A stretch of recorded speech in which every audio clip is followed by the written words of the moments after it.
Well, I propose this evening to give you the touch of an answer to that question. What I would like to do over the next 3 hours is to present to you some information which is going to be disturbing. As I said, I can provide documentation. I am absolutely willing and happy to provide you with the reading list, suggested material, so that we not present our position as solely being our own position. There are numerous people who support this. However, let me begin, to all the listeners and to all of those of you who have followed our works in the past, insist on the following. You must not accept blindly any material which we present either in this program or in the Terra Papers or any of our works. I strongly suggest that you always read other authors, that you not accept my work or any one author's work as the final statement. It is necessary to constantly keep seeking. When you find one book, one work, that appears to have all the answers, read one more book and you will find one more piece. Please do not accept any of what I present to you tonight. Challenge it, question it, secure our reading list, read for yourself, find out. For if in fact what we present to you is true, then I suggest you will find documentation in societies and cultures from the ancient past to contemporary worlds. You should be able to find this story, validity of this story, anywhere you look. And so, please, I am not a guru, I am not a savior, I am not a messiah, I am not a shaman, I am not a medicine man, I am no one that should be elevated to any position other than a researcher, someone who, like yourself, has tried to live in the system, tried to live in the society, and I am frustrated. For some reason, it doesn't work. So I present to you some information for your consideration. I present it in the form of a suggestion and not as some sort of demagogue with the truth. Please, if anyone presents themselves before you and they say they are the anointed one, they are the chosen one, they are the ones who have the answers, I strongly suggest turn around, walk away, and look again from a distance through another perspective. Unfortunately, the world is too full of individuals who are willing to accept the mantle of the Savior and the Messiah. Yesterday in the evening, I tried to sketch out very generally what our research has shown about extraterrestrials. It appears that there are two star systems, two galactic empires which have influenced man tremendously. The first and the largest star system is the Orion system. It appears to be the oldest and the most powerful one in our galaxy. This star system is populated by a reptilian-type humanoid. It is led by a female, a queen. Subservient to the sergeant-at-arms for and the enforcers of the Queen's Empire is a secondary star system known to us as the Sirius star system. We know it as the Dog Star. It is my suggestion that these two star systems have been the most influential in our evolution and our manipulation. I by no means am suggesting that there are not other star systems, not other extraterrestrials who may be influencing our lives.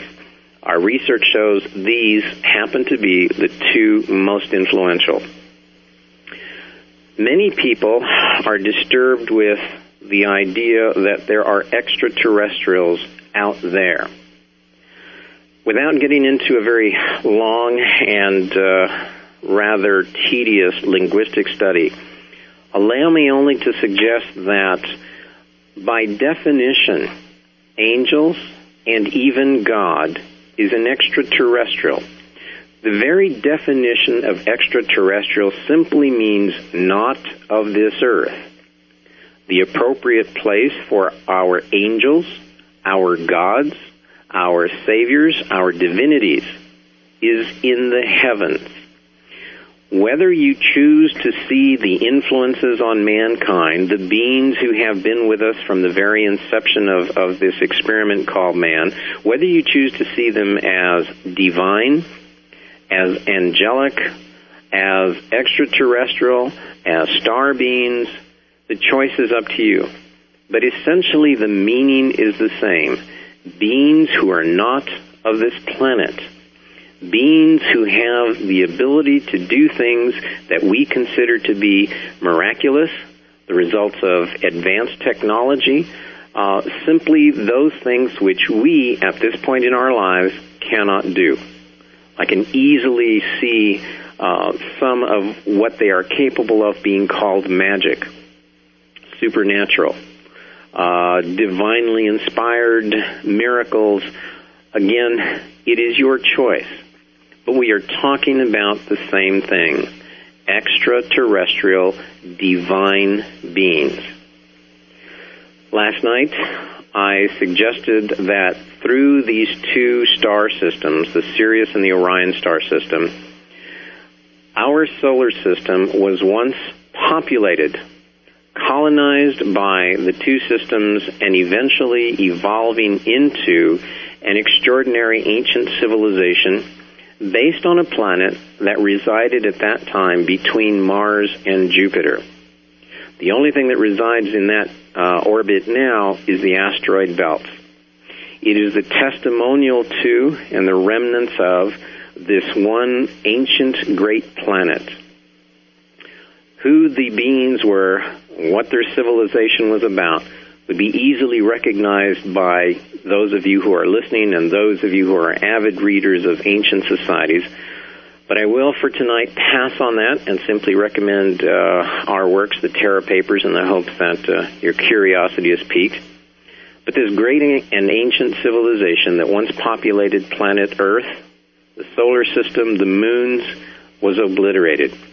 It was destroyed because of a rebellion, because of one individual, one star being, who said no to the star system Sirius and Orion.